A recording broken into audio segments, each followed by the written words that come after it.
Hello बच्चों, आपका बहुत बहुत स्वागत है आपके अपने यूट्यूब चैनल एसीपी लेक्चर में। तो बच्चों, आज के इस लेक्चर में आपने पढ़ना है उदासीनीकरण अपक्रिया और उदासीनीकरण ऊष्मा क्या होती है। बहुत ही आसान है बच्चों। ठीक है कि अम्ल की अपक्रिया किसी क्षार से कराने पर लवण और जल बनता है, तो इसे क्या कहते हैं? उदासीनीकरण अभिक्रिया कहते हैं। ठीक है, जैसे हमारे पास भी ये क्षार है और ये अम्ल, ठीक है, और ये सोडियम क्लोराइड और जल बनाया, ऐसे ही हमारे पास में ये, ठीक है बच्चों, मैग्नीशियम हाइड्रोक्साइड और ये सल्फ्यूरिक अम्ल दोनों परस्पर रिएक्शन करके क्या दे रहे हैं? मैग्नीशियम सल्फेट लवण दे रहे हैं और क्या चीज दे रहे हैं? जल दे रहे हैं। तो बहुत ही आसान बच्चों। ठीक है, किसी अम्ल की अपक्रिया किसी क्षार से कराने पर लवण और जल बनता है, तो इस क्रिया को क्या कहते हैं बच्चों? उदासीनीकरण अपक्रिया कहते हैं। अब दूसरा टॉपिक है बच्चों, उदासीनीकरण ऊष्मा किसे कहते हैं।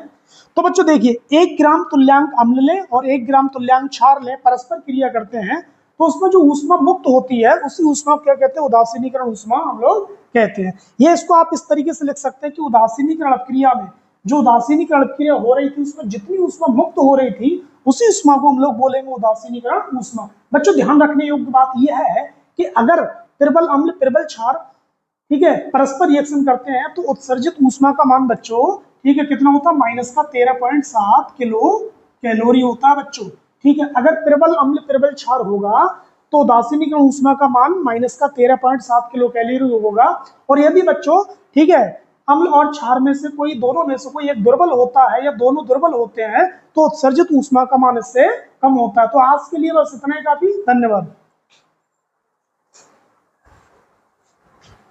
हेलो बच्चों, आपका बहुत बहुत स्वागत है आपके अपने यूट्यूब चैनल एसीपी लेक्चर में। तो बच्चों, आज के इस लेक्चर में ठीक है, आपने पढ़ना है उदासीनीकरण अपक्रिया और उदासीनीकरण ऊष्मा क्या होती है। बहुत ही आसान है बच्चों। ठीक है कि अम्ल की अपक्रिया किसी क्षार से कराने पर लवण और जल बनता है, तो इसे क्या कहते हैं? उदासीनीकरण अभिक्रिया कहते हैं। ठीक है, जैसे हमारे पास भी ये क्षार है और ये अम्ल, ठीक है, और ये सोडियम क्लोराइड और जल बनाया, ऐसे ही हमारे पास में ये, ठीक है बच्चों, मैग्नीशियम हाइड्रोक्साइड और ये सल्फ्यूरिक अम्ल दोनों परस्पर रिएक्शन करके क्या दे रहे हैं? मैग्नीशियम सल्फेट लवण दे रहे हैं और क्या चीज दे रहे हैं? जल दे रहे हैं। तो बहुत ही आसान बच्चों। ठीक है, किसी अम्ल की अपक्रिया किसी क्षार से कराने पर लवण और जल बनता है, तो इस क्रिया को क्या कहते हैं बच्चों? उदासीनीकरण अपक्रिया कहते हैं। अब दूसरा टॉपिक है बच्चों, उदासीनीकरण ऊष्मा किसे कहते हैं।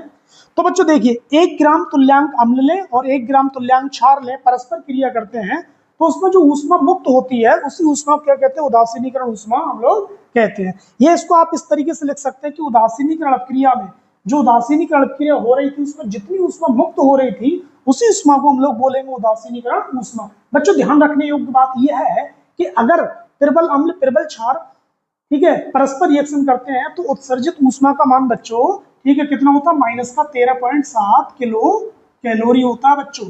ठीक है, अगर प्रबल अम्ल प्रबल क्षार होगा तो उदासीनीकरण ऊष्मा का मान -13.7 किलो कैलोरी होगा।